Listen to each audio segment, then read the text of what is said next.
Hello everyone. वैदिक काल में जब लोग रिचुअल्स और कास्ट सिस्टम को बहुत ज़्यादा मानने लगे तब उनके अगेंस्ट में ये दो धर्म ने अपनी जगह बनाई, जैनिज़्म और बुद्धिज़्म। So let's begin. ये दोनों धर्म लगभग एक ही बातों को मानते हैं, तो हम इसको कंपेयर करके ही पढ़ेंगे।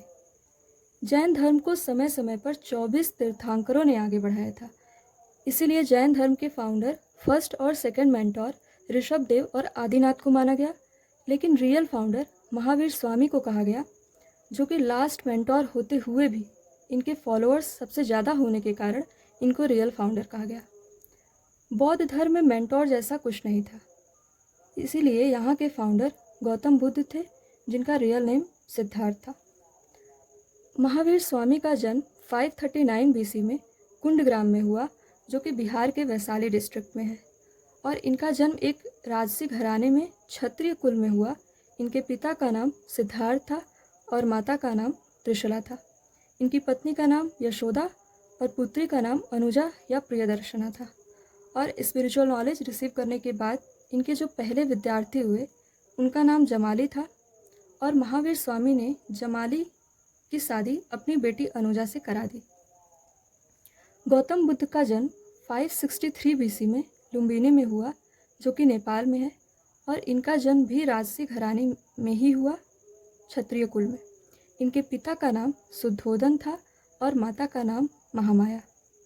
इनकी पत्नी का नाम यशोधरा था और पुत्र का नाम राहुल। और गृह त्याग करने के बाद जिन्होंने ज्ञान की प्राप्ति दी उनका नाम अलारा और उदारक था।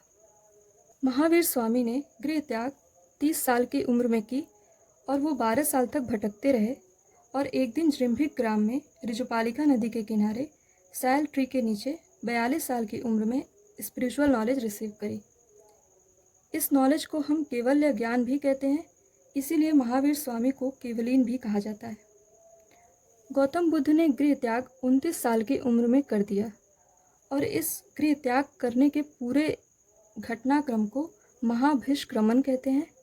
और वो लगभग 6 साल तक भटकते रहे, और एक दिन उरुवेला में निरंजना नदी के किनारे पीपल के पेड़ के नीचे 35 साल की उम्र में स्पिरिचुअल नॉलेज रिसीव करी। और जिस दिन उन्हें परम ज्ञान की प्राप्ति हुई उस दिन पूर्णिमा थी और बैसाख का महीना था, इसीलिए उस पीपल के पेड़ को आज बोधि ट्री भी कहा जाता है, और उरुवेला को बोध गया कहा जाता है, जो कि बिहार में है। महावीर स्वामी अपने ज्ञान का प्रचार प्रसार लगभग 30 साल तक किए और मोक्ष की प्राप्ति 72 साल की उम्र में पावा में किए। गौतम बुद्ध ने 45 साल तक अपने ज्ञान का प्रचार प्रसार किया और मोक्ष की प्राप्ति 80 साल में कुशीनगर के मल्ल गणराज्य में किए। महावीर स्वामी ने जो पहला उपदेश दिया 11 ब्राह्मणों को पाली लैंग्वेज में पावा में दिया, लेकिन गौतम बुद्ध ने अपना पहला उपदेश पाली लैंग्वेज में सारनाथ में दिया, और इस उपदेश देने को हम धम्म चक्र परिवर्तन भी कहते हैं।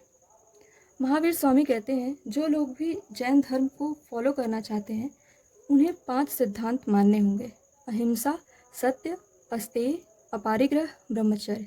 मतलब हमें कोई भी वायलेंस नहीं करना है, हमेशा सत्य की राह पे चलना है, कुछ भी चोरी नहीं करना है, और जितनी चीज़ों की ज़रूरत हो उतने का ही मुंह रखना है, उसके आगे कोई भी मुंह नहीं रखना है, या ये कह लो मुंह रखना ही नहीं है, और ब्रह्मचर्य का पालन करना है। और महावीर स्वामी जी ने कहा कि अगर हमें परम ज्ञान या परम सुख की प्राप्ति चाहिए तो हमें 3 मार्ग पर चलना होगा: right believe, right knowledge, right conduct. मतलब हमें विश्वास सही चीज़ों पे होनी चाहिए, और हमारा ज्ञान सही होना चाहिए, और हमारे मोड ऑफ एक्शन, हमारे मोरल वैल्यूज़ बहुत सही होनी चाहिए। और इस जैन धर्म में 3 सूत्र हैं: आचरण, कल्प और भगवती सूत्र। आचरण में महावीर स्वामी जी ने कैसे ज्ञान की प्राप्ति करी वो बताया गया। कल्प सूत्र में 24 मेंटोर की जीवनी क्या थी वो बताया गया, और भगवती सूत्र में इस पूरे ब्रह्मांड का ज्ञान समाहित है। और जो लिटरेचर थी वो जैन धर्म में प्राकृत लैंग्वेज में लिखी गई, और पहली महिला जिन्होंने जैन धर्म ज्वाइन किया उनका नाम चंदना था। गौतम बुद्ध ने कहा कि 4 नोबल ट्रूथ और 8 फोल्ड पाथ है, मतलब 4 सत्य हैं: दुख, समुदाय, निरोध और मार्ग। मतलब अगर जीवन में दुख है तो उसका कारण भी है, और उससे बाहर आने के लिए हमें इन्हें 8 मार्ग पर चलना होगा। वो कौन से हैं? राइट फेथ, मतलब विश्वास सही पे होना चाहिए, और अगर हो तो पूरा हो, आधा अधूरा ना हो। हमारी सोच हमेशा सही होनी चाहिए, एक्शन सही होने चाहिए। राइट मीन्स ऑफ लिवलीहुड, मतलब हमें जीवन जीने का सार पता होना चाहिए। मतलब हम एसएससी की प्रिपरेशन क्यों कर रहे हैं? पैसे लेने के लिए। हम इस नेचर को क्या देंगे वो भी हमें पता होना चाहिए। हमारे एफर्ट्स हमेशा सही जगह लगने चाहिए।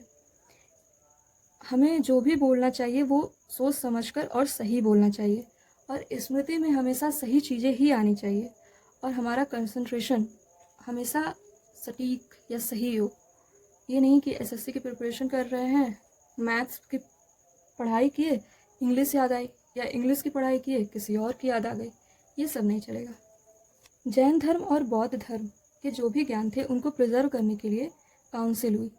तो जैन धर्म में 2 और बौद्ध धर्म में 4 हुई। तो जैन धर्म की फर्स्ट काउंसिल 367 बीसी पाटलिपुत्र में हुई, और चेयरमैन स्थूलभद्र थे। और इस काउंसिल का परिणाम ये हुआ कि 14 पूर्व को उन्होंने 12 अंग में रिप्लेस किया, और इनमें वो पूरी ज्ञान थी जो दिए गए थे, मतलब बुक्स थी ये, मान लो। और जो सेकेंड काउंसिल वो 526 एडी में हुई, वल्लभी में, और तब चेयरमैन देवर्धि थे। बौद्ध धर्म की फर्स्ट काउंसिल 483 बीसी राजगिरी में हुई, और चेयरमैन महाकश्यप थे, और उस समय के राजा अजातशत्रु थे। सेकेंड काउंसिल 383 बीसी में वैशाली में हुई, और चेयरमैन सबाकमी थे, और उस समय के राजा कालाशोका थे। थर्ड काउंसिल 250 बीसी पाटलिपुत्र में हुई, चेयरमैन मोगली पुत्र थे, और उस समय के राजा अशोक थे। फोर्थ काउंसिल 72 एडी में कुंडल वन में हुई, और चेयरमैन वासुमित्र थे, और उस समय के राजा कनिष्क थे। तो ये आपका जैन और बौद्ध धर्म दोनों यहीं तक थे। अगली क्लास में हम एंशिएंट डायनेस्टी स्टार्ट करेंगे। अगर आपको मेरा पढ़ाया हुआ समझ में आ रहा है तो please subscribe to my channel. Thank you.